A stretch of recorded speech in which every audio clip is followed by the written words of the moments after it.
Welcome to Mind Love, episode 41. Today's episode is all about how curiosity breeds success.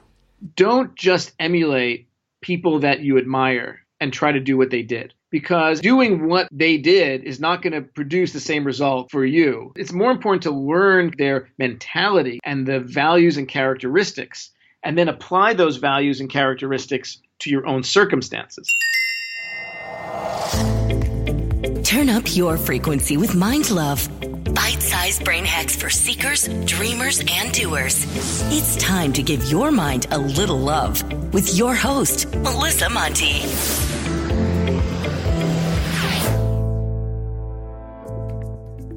First off, Mind Love is now a CastBox original.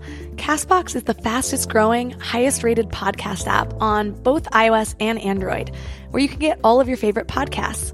It has a super clean layout, and you can create playlists and download episodes to play offline. It's my personal favorite and where I listen to all of my podcasts. Don't worry, you can still listen to Mind Love wherever you get your podcasts, but I hope you'll give CastBox a try. Second, don't forget to subscribe on whatever podcast platform you're listening on, and leave a review if you can. Reviews really help to entice more amazing guests, plus it helps me grow the show, which ultimately helps me give more value to you guys. Today, we're going to discover exactly what it takes to achieve greatness. We've all looked at other people's lives and assumed, well, I could never do that. Maybe you don't have that creative gene, or your body isn't coordinated enough, or you don't really have much business sense. But the truth is, any of us can do anything, be anything, achieve anything. It just takes choosing to become that and then following through. Today we're talking to someone who has reached the top in so many different aspects of life, I figured he'd be the perfect case study. He came from a modest family, but before he was 30, he accomplished more than most people have in an entire lifetime. By age 19, he'd already traveled the world solo, covering 10,000 miles by bicycle, and lived on a remote island. When I was 19, I'm pretty sure I was just drunk. Oh, sad truths. And thanks to the magic of the internet, I found an article from the year 2000 stating that Murray was already worth $40 million by the time he was 28. Cut to me still numbing away the prime years of my life. Good work, Melissa. He's run marathons, studied martial arts, and he's even a world-class composer. Our guest today is Murray Hidary, and I've decided he's my new hero. In this interview, he lays out exactly what it takes to become great in a specific discipline, whichever one is calling to you. We cover everything from how his life growing up contributed to who he is today, to his thought processes and action steps through each accomplishment. So today, 3 key things we will learn are how being of service puts you in alignment with the universe, how to activate creativity under pressure, and how to become world-class in anything. Before we get started, I want to tell you about the best way to stay in your highest frequency between episodes. Thousands of listeners are loving my daily morning Mind Love emails. They're short daily reminders of your own beauty, magic, and power so you can start each day with your best mindset. Just go to mindlove.com and sign up right there on the homepage. Plus, you'll get some amazing free gifts when you do. First, you'll get a really cool free booklet of power lists based on proven methods from the most successful people in the world to automate your highest decisions. Plus, you'll get a free guided affirmation meditation. It's set with a binaural frequency known as the miracle tone, which is known to make you a magnet for love, health, and abundance. Then it's layered with affirmations to perfectly tune your frequency for transformation. Just go to mindlove.com to sign up. Or if you're out and about, just text the word morning to 444-999. That's morning to 444-999. And now let's welcome Murray Hidary to the show. Hi, thanks for having me, Melissa. I've obviously been doing a lot of research on you, and wow, is your life fascinating. You've had so many just phenomenal life experiences, but what intrigues me even more is how much success you've found in all of it. At first glance, your accomplishments seem across the board, from tech to music to traveling and even athleticism. What would you say is the common thread in all of them? I think the undercurrent or common denominator pretty much of everything has been leading a life of curiosity and creativity. I think that's really been the themes that have driven me the most, to explore what's out there and then add my perspective or my 2 cents through my own creativity to what I see and experience. Well, my goal today is to just get into your brain and figure out what creates a human like you. So let's start from the beginning. Where do you come from? What was your life like growing up?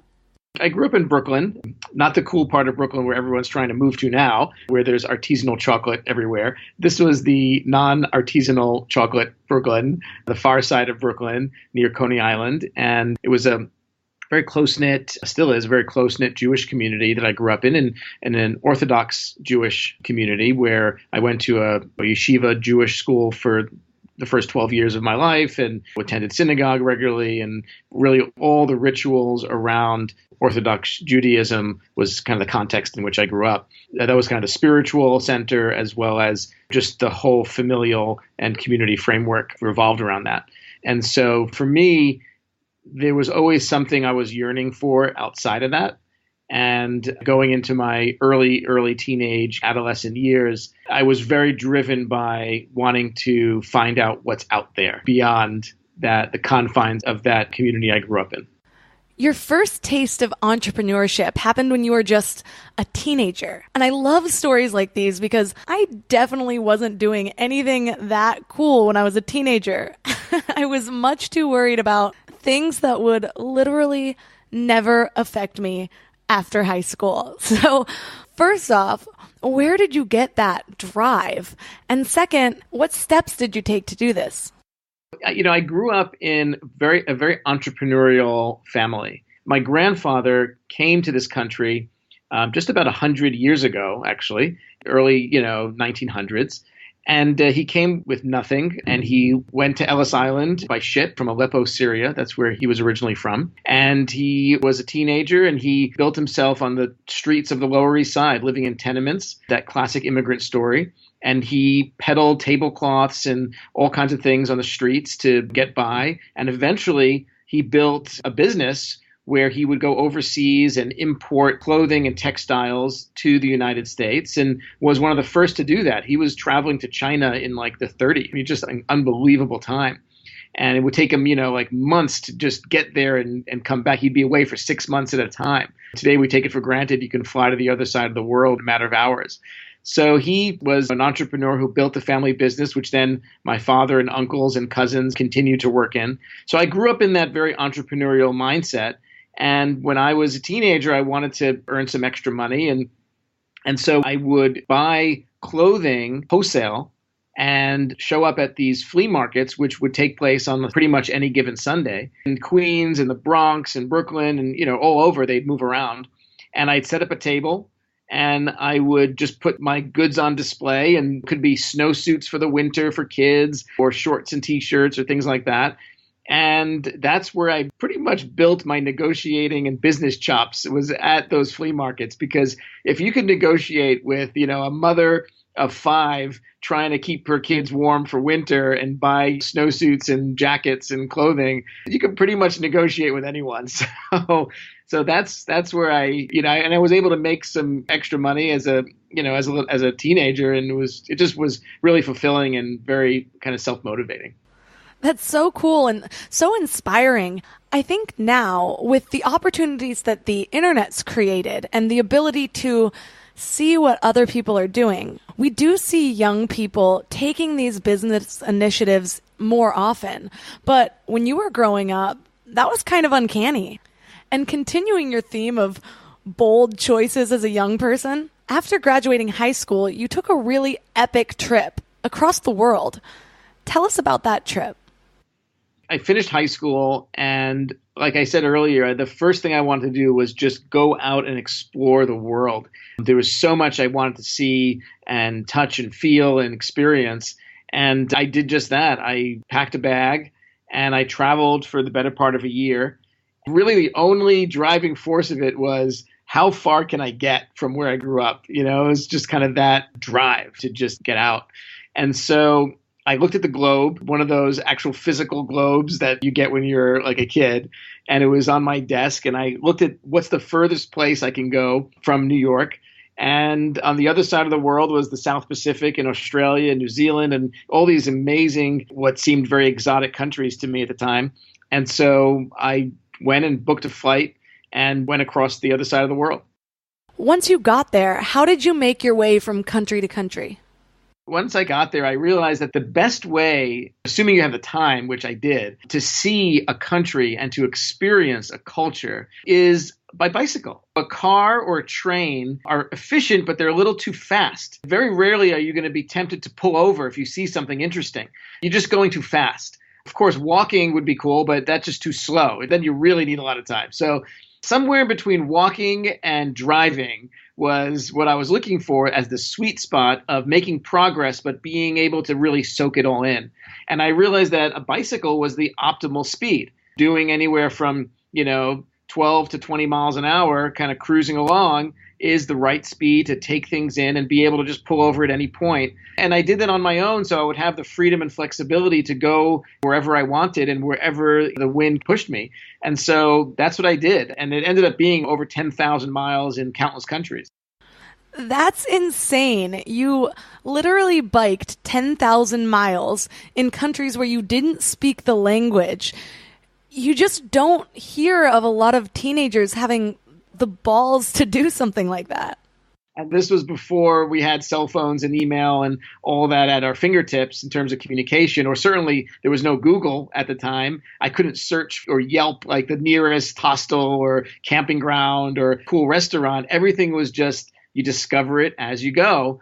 I had those little Lonely Planet book guides that would give me some direction, but so much of it was off the beaten path of the off the beaten path. And it was just pure discovery. And it forces you, especially when you travel alone, forces you to connect with the locals and to really talk to them and communicate with them and get their advice and see what they're about. When you travel with friends, it's super fun, but you end up mostly communicating with them and sharing your humor with them. And you're not as integrated with the local community as you could be if you were traveling alone. That's my experience of it. You're so right. When you travel with friends, you're never truly out of your comfort zone.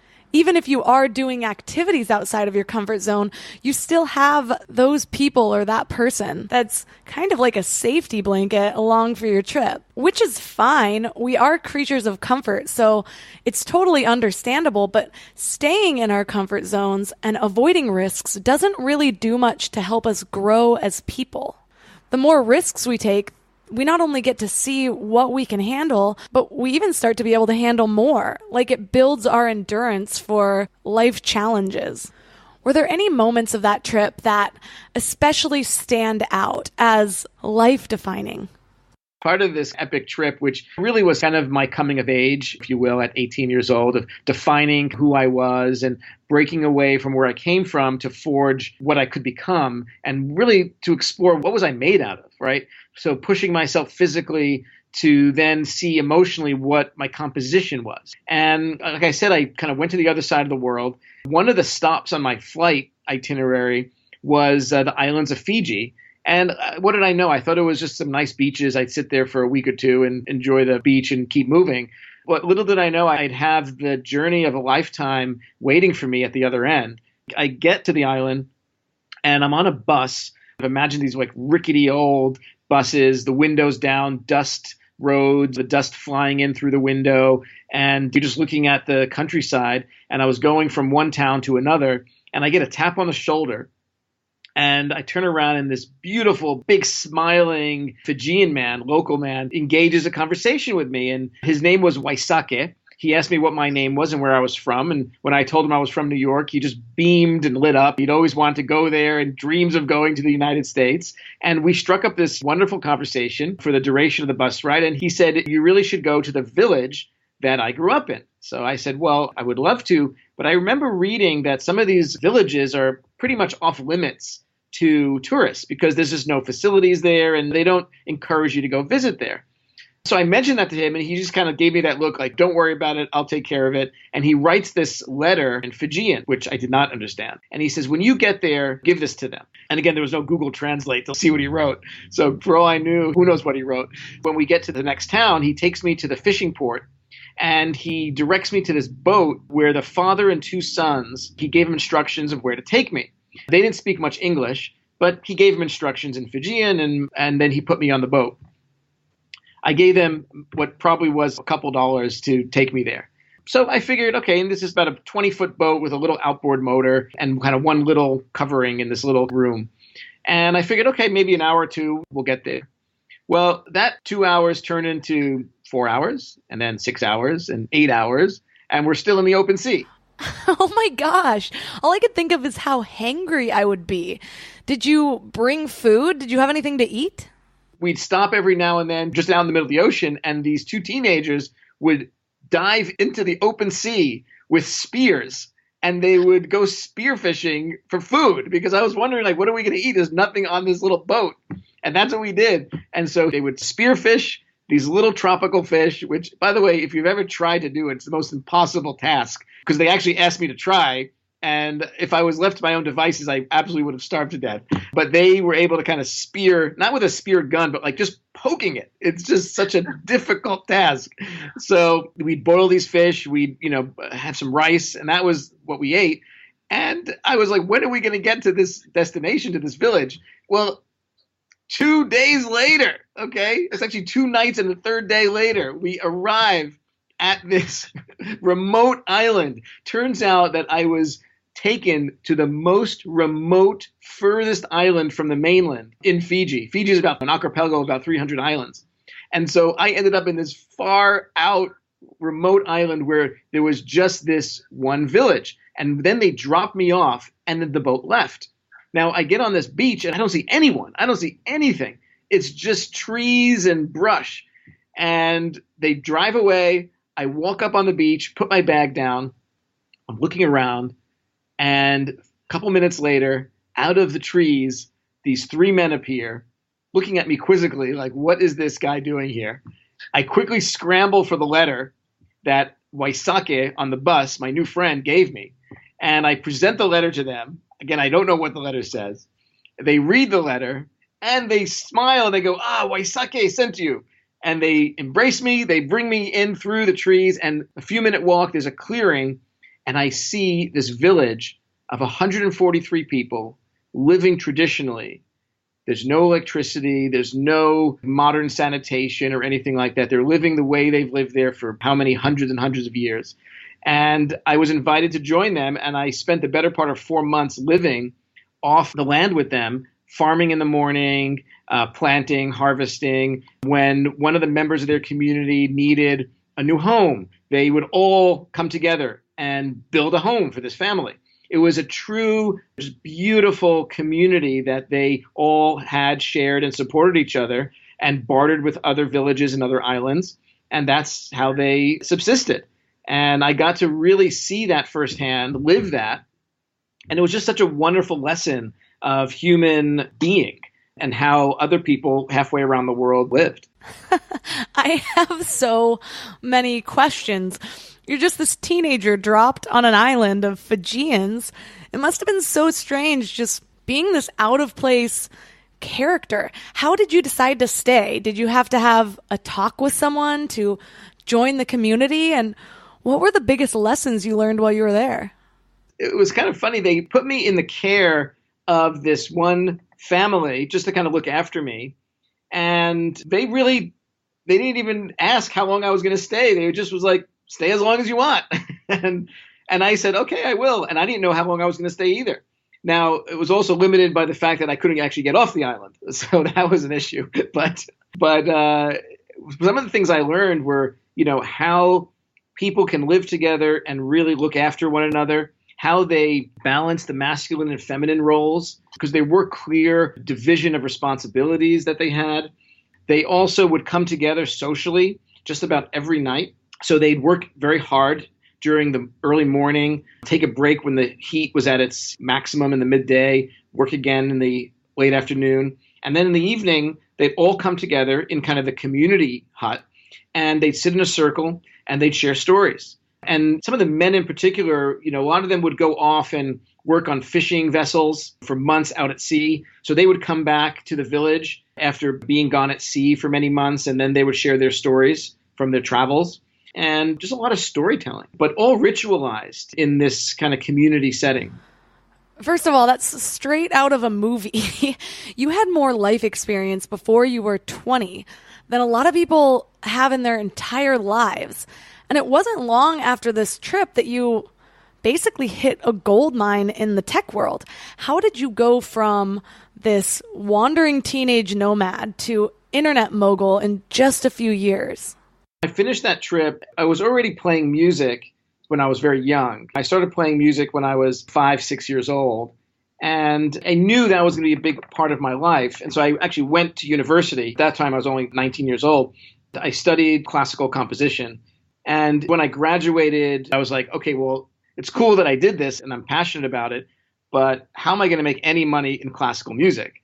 And a lot of people with my kind of degree, they would go into writing jingles for commercials or TV and stuff like that, which at the time really didn't float my boat. That was not what I wanted to do. And I would actually have conversations with some of these guys, and they would tell me, it's cool, you get good money in it. And I'd ask them, well, okay, and in addition to these projects, like when did you write your first symphony, as an example, like the music you wanted to write? And they looked at me like I had 12 heads, and they were like, there's rarely an opportunity for that because you're always on deadline. You're always working on the next project. And I really took that to heart. And I said, well, that's just not for me. I really want to work on the music and write the music I want to write. So I decided then to separate out the music and having to make money from the music. But that left me in a quandary because I was like, well, how am I going to pay the bills and lead the life I want to lead? So I was sharing this frustration with my older brother, Jack, and he was really into tech our whole lives growing up. And so he said, have you heard of this thing called the internet? Now, you got to remember, this is 1994, when most people had not heard of the internet. And I said, well, I kind of heard of it. Remind me what it is. And so he and I get together, and he shows me, and we start talking about it. And we looked at each other like, this is just so exciting, this ability to connect people from all over the world. And it was just so new. And you got to remember, this is before Google and before any of that had ever even surfaced or was even dreamed of. And so we just jumped in like head first. And we were just so excited about it, not knowing if it was going to make money or not make money. We just wanted to be a part of it because it seemed like such a revolution that was about to take place. And it turns out that was indeed the case. So starting it in 94, and then it just grew in 95, 96, obviously. And we built one of the first tech companies in the internet space out of New York. And we were able to take that public in 1998, just a few years later. And it was kind of the ride of our lives, raising venture capital at 22, 23 years old, and then taking the company public eventually in 1998 in what was like one of the record-setting IPOs in that heyday of the internet, that first Web 1.0 world. So that was pretty radical, taking the company public at 27 years old. And just that idea that just 2 generations earlier, my grandfather had come to this country as an immigrant without a penny in his pocket as a teenager, peddled on the streets of the Lower East Side, and built a family business, which now his 2 grandsons are now taking a company public on the NASDAQ exchange. That's just cool to think about, the only in America, that American dream kind of story. So it was really nice to be part of that lineage and part of that tradition. When we come back, we're going to learn the mindset it took to achieve success in so many areas and Murray's step-by-step action plan to making his dreams a reality. It feels better to make someone else happy than do something for yourself that makes you happy. Not to brag, but I look so cute right now, and I have Stitch Fix to thank. Stitch Fix is an online personal styling service that finds and delivers clothes, shoes, and accessories to fit your body, budget, and lifestyle. I just got my fix a few days ago, and they totally nailed it, especially with this Modalux crossbody bag. Just what I needed, and it looks perfect with this neutral knit blazer they sent. They even gave me ideas on outfits to pair each item. Just tell them your sizes, what styles you like, and how much you want to spend on each item. You'll be paired with your very own personal stylist who will hand-pick 5 items to send right to your door. Then you try them on, pay only for what you love, and return the rest. Shipping, exchanges, and returns are always free, and there's no subscription required. You can either sign up to receive scheduled shipments or get your fix whenever you want. Stitch Fix's styling fee is only $20, which is applied towards anything you keep from your shipment. Get started now at stitchfix.com/mindlove, and you'll get 25% off when you keep all 5 items in your box. That's stitchfix.com/mindlove to get started today. stitchfix.com/mindlove. The highly anticipated FabFitFun Fall Box is finally here. With FabFitFun, for just $49.99 each season, you get a box filled with 8 to 10 full-sized premium beauty, fashion, fitness, and wellness products, valued at over $200. And I have to say, the Fall Box is pretty epic. There's a gorgeous Vince Camuto tote bag in here worth $128. That's way more than the cost of the box. I'm also loving this adorable little ceramic tea kettle, a designer umbrella, and even Cobra wireless earbuds. There is so much value in this box. Sign up for FabFitFun today to get your fall box. The FabFitFun fall box is in limited supply, and these boxes always sell out. Use my code MINDLOVE to get $10 off your first box at fabfitfun.com. Use promo code MINDLOVE to get $10 off your first box. That's over $200 for only $39.99. Go to fabfitfun.com and use my code MINDLOVE to get $10 off your first FabFitFun box. I kind of hate bras. They're just overpriced and uncomfortable, and the straps are always falling off my shoulders, so I've been living in sports bras for years. Sexy, I know. But I just ordered a new underwear set called Tomboy X, and I couldn't have designed them better myself, especially the bralettes. Tomboy X is the perfect cross between cuteness, comfort, and practicality. And now we can finally stop wearing underwear with more frills than function. They have bikinis, briefs, boxer briefs, trunks and boy shorts, soft bras, and racerback bras in everyday basic colors, fun seasonal prints, and brilliant colors. And every option comes in extra small to 4X. So no matter where you fall on the size or gender spectrum, Tomboy X offers amazing underwear that any body feels comfortable in. Go to tomboyx.com/mind and check out their special bundles and pack pricing. And Mind Love listeners get an extra 15% off with code MIND. Again, code MIND for an extra 15% off. Ditch whatever you're wearing for a pair of Tomboy X underwear. Go to tomboyx.com/mind.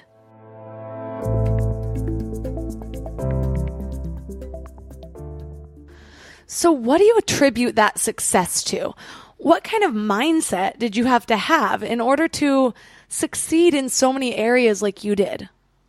Well, I think in the beginning, when you're 22, starting a company, which is what I was, you were quite naive in the sense that we had full belief that we were going to make it. There was no notion that 1 in 10 startups make it and 9 out of 10 fail. That wasn't even a statistic that was on my radar. And if it was, I was like, oh, yeah, those other 9. Oh, yeah. Like there was no notion that failure was an option.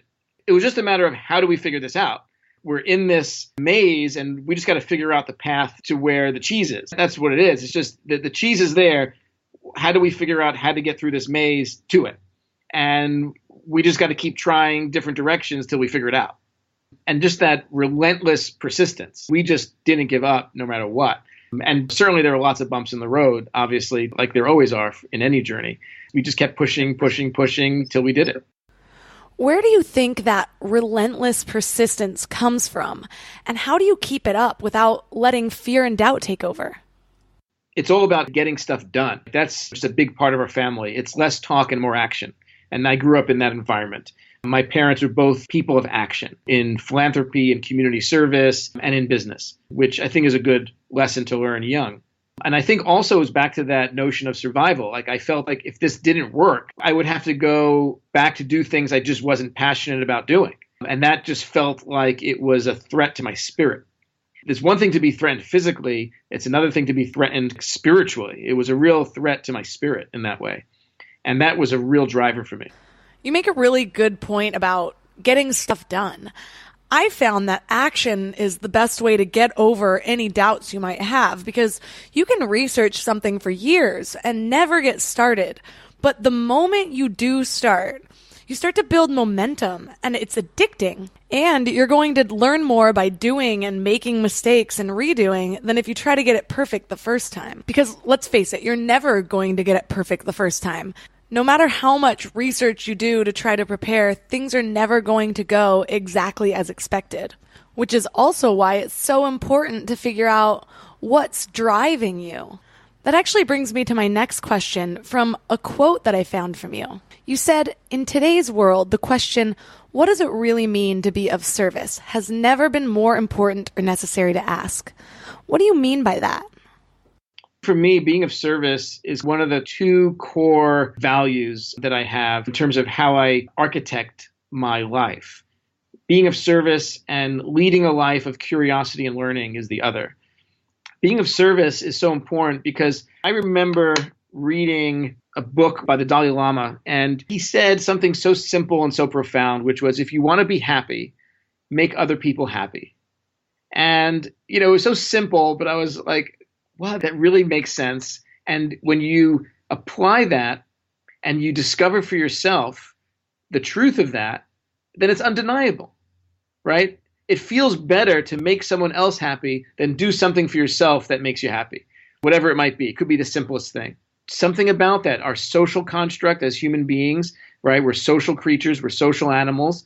And so getting into relationship with others in that capacity is incredibly rewarding. There is real truth to the more you give, the more you get. And you can spin it however you like, but it just is the way it is. And so, I come back to the core belief that if I'm interested in making the world a better place, which I am, and I think most people are, then how do you go about that? Do you just volunteer for some organization? Well, that's one way. But I think there's a step before that. The step before that, for me, is how do I make myself a better person?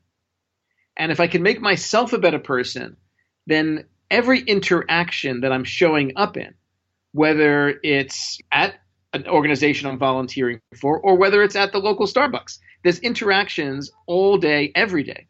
And each one of those, the quality of those interactions, will ultimately ripple out and determine the world we live in. And so it's this domino effect that takes place. So if all of us work on ourselves, right, which at first seems, that seems a little selfish. But no, we must be selfish first to grow, work on ourselves so that when we show up in all capacities, with our friends, with our families, in our workplace, with strangers, anywhere, that we're showing up as our best selves, because that will domino out, right? That person who you're talking to at Starbucks, that interaction, the energy of that exchange will then transfer to the next person they talk to, and so on and so on. So there's just real truth to that. So you start with ourselves and it ripples out, and that's what being of service really is about. Starting with yourself and then being like, what am I uniquely positioned to contribute based on my talents, my skills, my interest, all these different elements. For me, it's music now, and that's how I choose to make a difference in the world. Yeah, that's so true. You can't pour from an empty cup, right? So you have to fill your own cup first. And then what are you filling it with, right? Is it filled with unresolved issues from your childhood?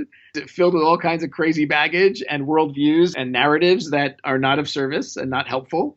Because we're certainly dishing that out. We're certainly pouring that out all over the place. Instead of spilling that all over, what if we really worked on and filled ourselves up with just tremendous power and empowerment and love and goodness in our own unique, special way of communicating it?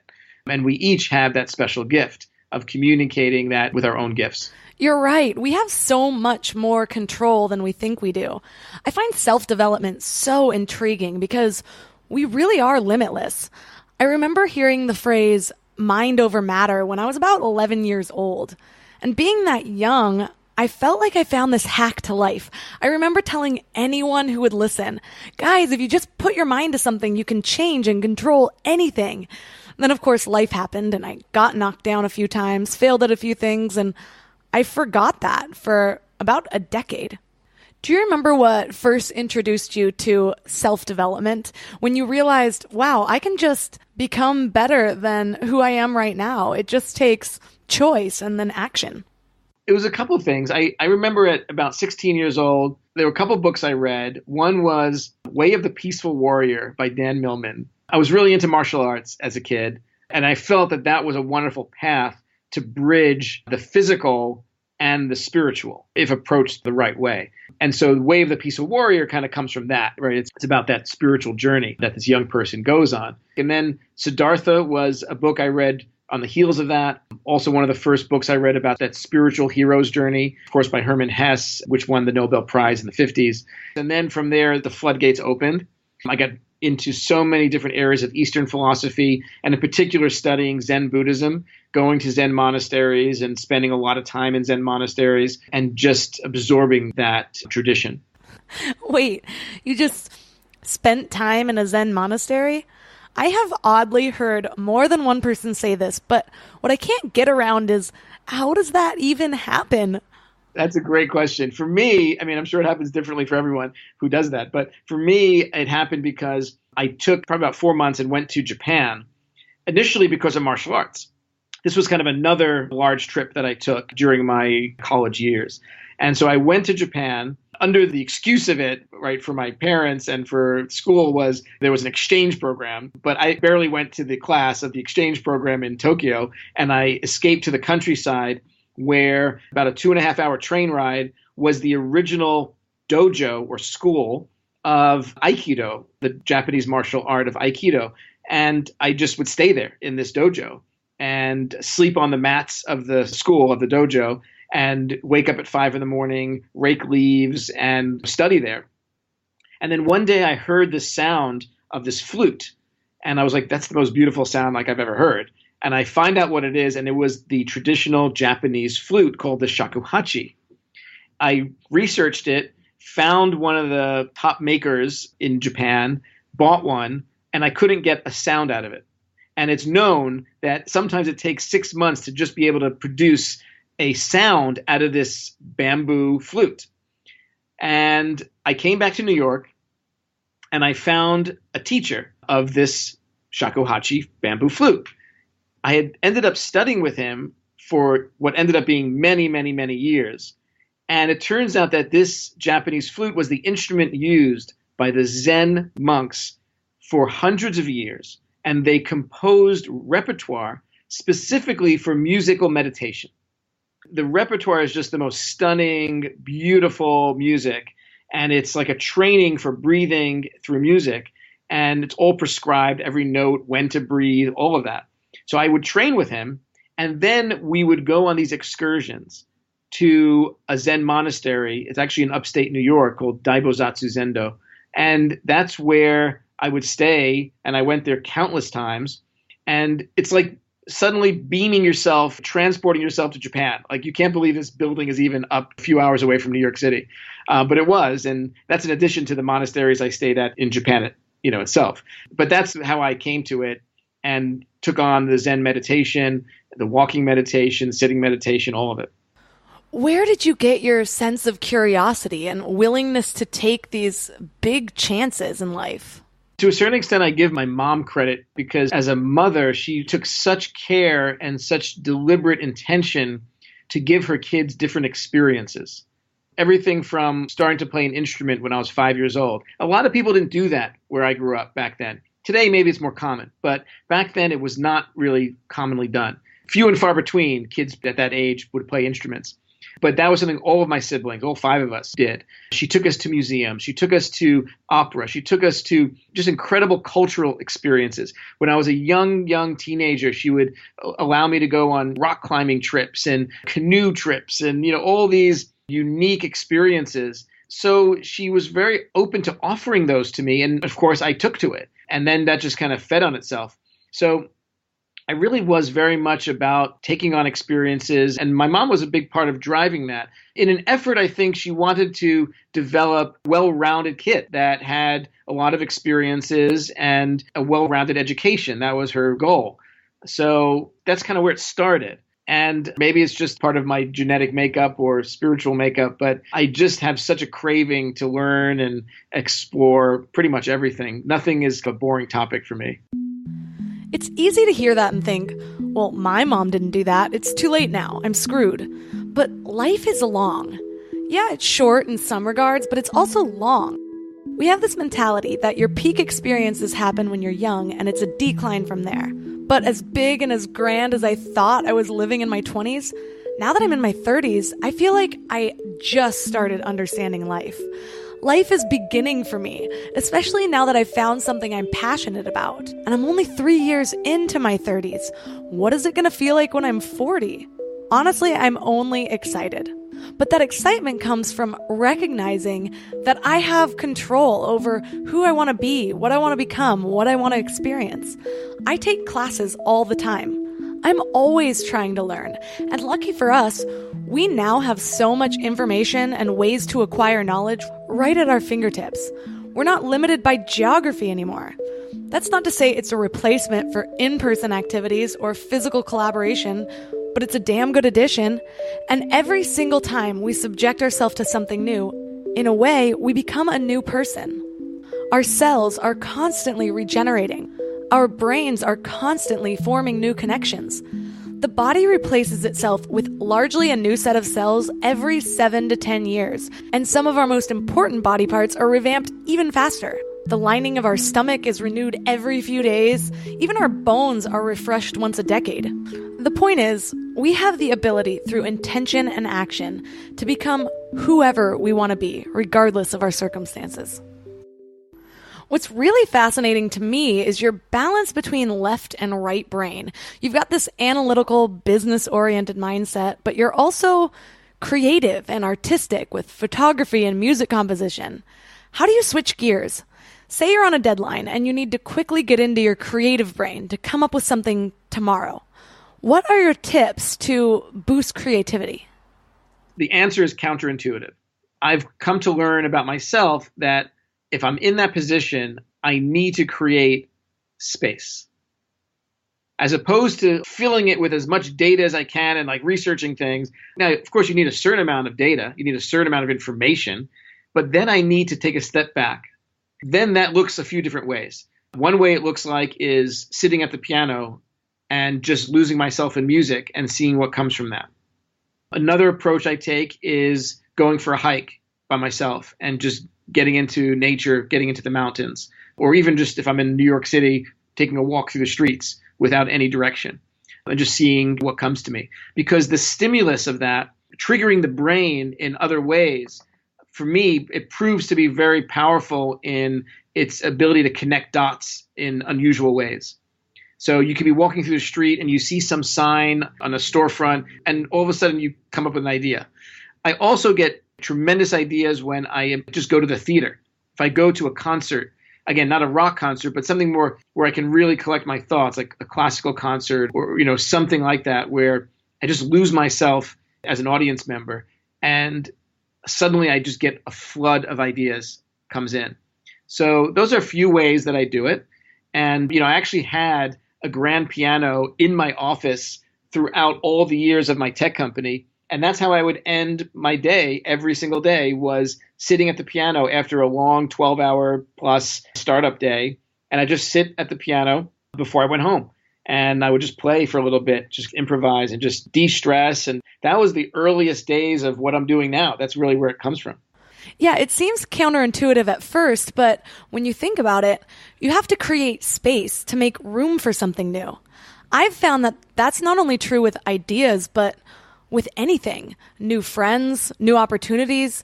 A little over a year ago, I was in this position where I had already made a bunch of life changes, but there were still a few things I was hanging on to. A job that I hated, some bad habits, toxic friendships. When I finally made the decision to let some of those things go, clear my energy sphere, I swear life just opened up to me.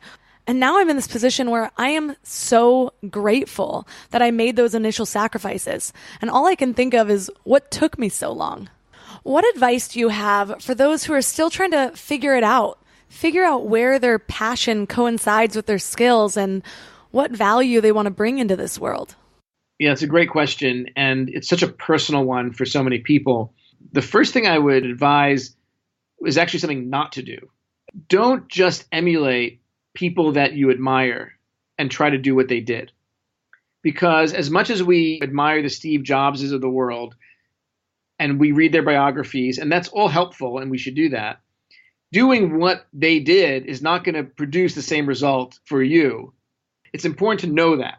It's more important to learn kind of their mentality and the values and characteristics, and then apply those values and characteristics to your own circumstances, but not try to recreate the circumstances.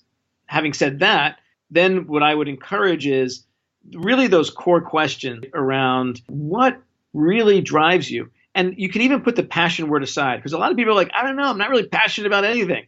And that's fine. It's not so much what you're passionate about. It's more about what are you just so intensely curious about is a better question, I think. Like, what are you just fascinated with? Like, just curious about? And it could be anything that you find interesting. Then it's helpful to go explore different things, different classes, different lectures, different experiences to gauge where does your curiosity get sparked.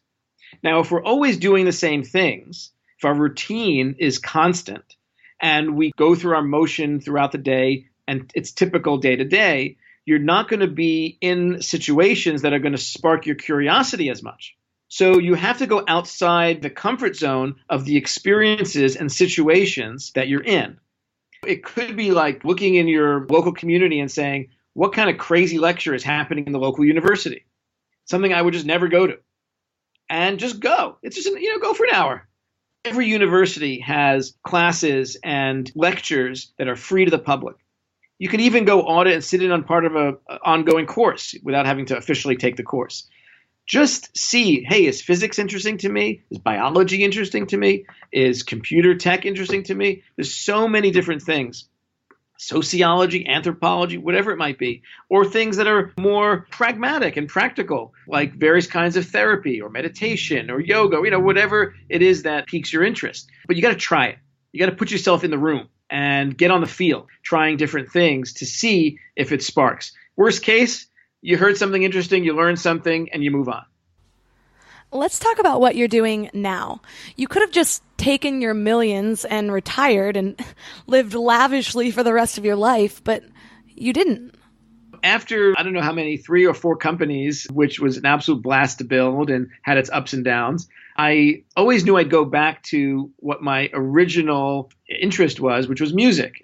I studied to be a classical composer. I had written throughout the years for others, but I always wanted to go back to my music full time. I didn't know exactly what that was going to look like, but I finally just drew a line in the sand. This was now about 4 or 5 years ago. And I said, it's time to do it, because it's never the right time to do anything. If you actually want to make a change in your life, there's always an excuse of, I think I need to wait 3 months or 6 months, or maybe I'll do it next year because I got to finish this thing. And I don't know, I'm a little pressured here. Maybe I need to save some more money. Or there's always these excuses that are, by the way, totally reasonable. And anyone that you sit with to explain it, friend, family, advisor, mentor, will shake their head and be like, yep, that's totally reasonable. But that's not the point. The point is not to be totally reasonable. The point is to really shake it up so that you can lead an extraordinary life. And to lead an extraordinary life, sometimes you got to go outside the box of logic and reasonability and just see what happens and kind of throw it out there. So for me, I drew the line in the sand and I said, I'm going to go to my music full time.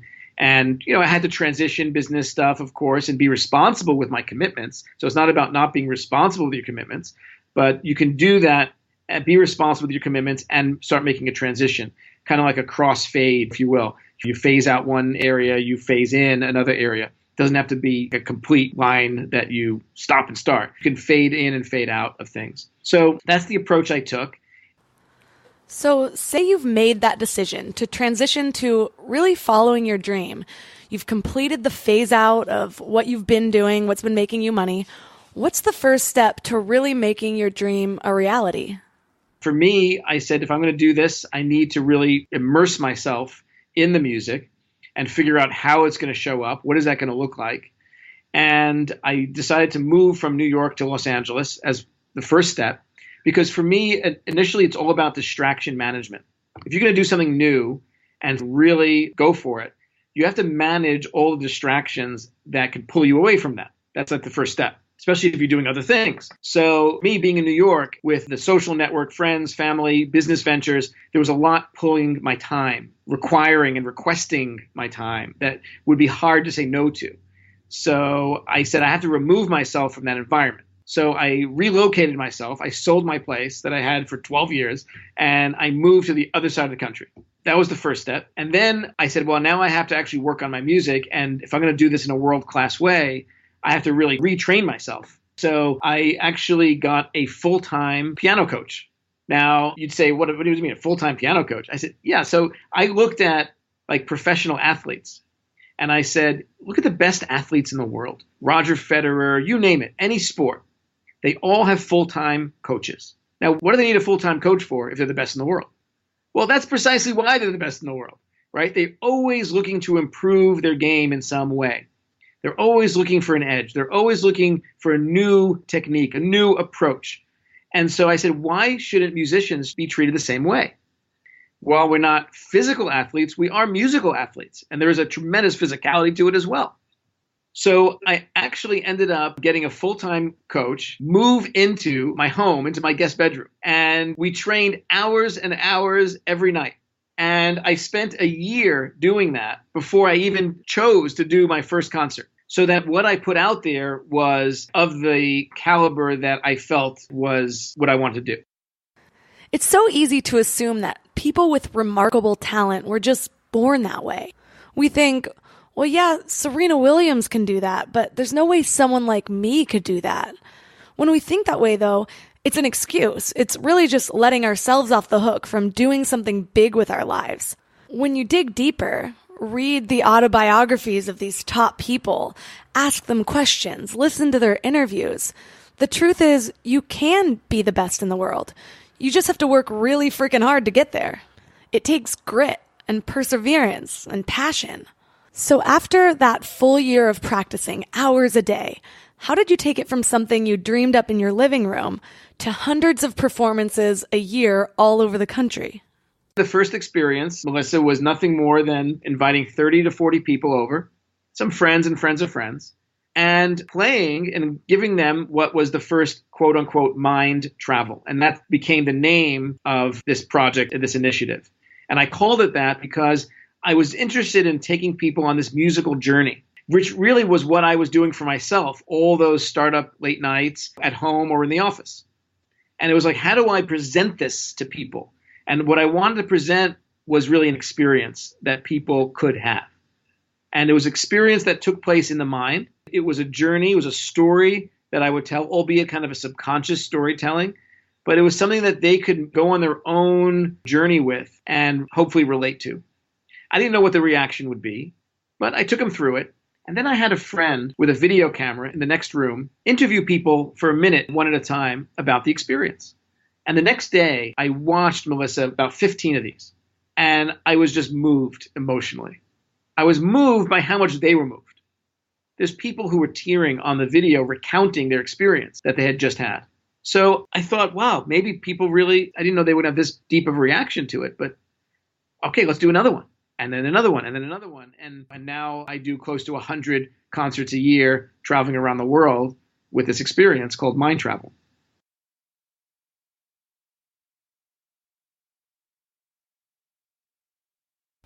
So for listeners who are interested in possibly experiencing mind travel, where can they find you online? We make it really easy. Just go to mindtravel.com. And of course, we're also on Instagram at Murray Hidary. But on the website, we have all the events coming up coast to coast. And the best way to experience it really is to try to get yourself to a live event versus trying to find some download or video. Those do exist, but I really would advise coming and having a physical in-person live experience. And then you can use the recordings afterwards to kind of tap back into that. But there's nothing quite like doing it live, whether it's on the beach in Santa Monica here in Los Angeles. When we do it outdoors, the whole audience gets wireless headphones. And when I play, unless you have the headphones on, it's totally silent to the outside world. You can only hear the music, the piano, through the headphones. And that creates this very deep, intimate connection. You put headphones on, you go into this internal world, but then you're able to look around and you see so many hundreds and hundreds and hundreds of other people also having that intimate individual experience, and you're having it collectively in this togetherness. They're not just in their seats like in a theater. They can walk around the beach. In New York, we've done it at Central Park, where you're walking around the grass and you have this beautiful freedom of movement. And the music is like this soundtrack and holds the space for that. So, freedom is at the core of these experiences, which is, again, why I recommend doing it in person. And then we've developed other formats of it, which people are loving. One of them is called the Mind Travel Silent Hike. So I love being in nature, just going and hiking on my own to clear my head and have ideas. But I also love hiking with other people. But sometimes I don't like talking so much to people for a 2-hour hike. So I'm like, I want to hike with you, but I don't want to have to feel like I have to talk the whole time. Is that terrible? Anyway, so I developed this experience called the Silent Hike, where we meet at the bottom as a group. We all put the headphones on. I then play a recording of the music, and we hike to the top. Some of the hikes are quite intense. We hike to the top in silence, listening to the music, and that creates this walking meditation in a modern context. So it's the same walking meditation I did in Zen monasteries, walking kind of in circles around the monastery. That's what they do every morning.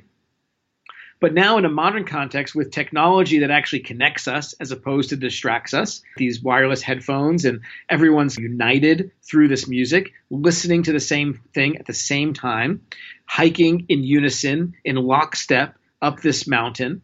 And then when we get to the top and we've all accomplished this and had this experience together in silence, in quietude, we then turn to one another and share our experience and connect with our language to put it to that experience. And the bonding and the connection is just profound. We did it in New York, actually, where there's no mountains. We took people across the Brooklyn Bridge. We took people across the Williamsburg Bridge. And you're walking through the streets of New York where there's traffic around you and noise and honking and bicyclists and pedestrians walking and cars. And you're in your own world of the music, but you're walking, by the way, not with a few people. 200 people walking through the streets with headphones on in silence, listening to music, having this objective experience of the urban environment or of the natural environment. We've done it in Aspen in the mountains, in the hills of Los Angeles, where there's beautiful nature trails. We're all pretty familiar with the benefits of meditation. But why is it that this type of walking meditation, coupled with the beautiful music, so profound? It's about really transporting people and giving people these expansive experiences that hopefully can translate. The whole idea is not to just do it for that hour or two, but that they take something away with them. Those true lessons of music. What does rhythm feel like in their lives? Not just in the music or during that experience, but what does rhythm feel like for you in your everyday life? What is your rhythm? Are you running too fast? Do you have the right pace? What is your rhythm? And how does it fluctuate throughout the day and throughout the week and throughout the year? And what is your harmony? What is your melody? What do you sound like? Right? What voice are you putting out there?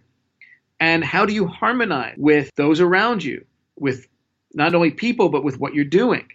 Are you in congruence? Are you in consonance? Or are you in dissonance? These are musical terms, but they're life terms. And so that's how I think about my life, is through metaphor of music, right? Like music is always a massive metaphor and a teacher for me in every single way. And every time I play, I learn something new. I was lucky enough to experience your underwater mind travel, and it was mind-blowing. I brought my friend Kristen, and she said, that was amazing, but I think it might have ruined regular swimming for me. I'm always going to go underwater and expect music. Right. Yeah, we didn't even talk about that one. That one was insane. We did the largest live underwater concert ever done on the planet. I mean, we had over 200 people floating and then swimming together. Again, in silence, no speaking, but just being together in this incredible experience as I played live to these underwater speakers in this massive Olympic pool, which was like a lake. I mean, it was just insane. You can find easy access to the links Murray mentioned at mindlove.com/041. If you happen to be in one of the areas where Murray performs, I highly suggest that you try to get to one of these events. It was so cool. As I've said, I've been to the underwater one, but I plan to go to one of the silent meditations on the beach in Santa Monica in the next few weeks, so maybe I'll see some of you there. If you don't live in the area, don't be discouraged. Try to reenact something like this on your own. There are so many really awesome meditation apps that have powerful meditation music. I really love Insight Timer or Calm. It's one thing to meditate sitting down. That's so beneficial for you. But walking meditations can be really beneficial also. It's a great practice to actually be out in the world, interacting with life, exploring the beauty of the universe while still keeping that inner tranquil calm. Again, the links in this episode are at mindlove.com/041. If you have a moment, please leave a review on iTunes or Google Podcasts. That's the absolute best way you can help support the show right now.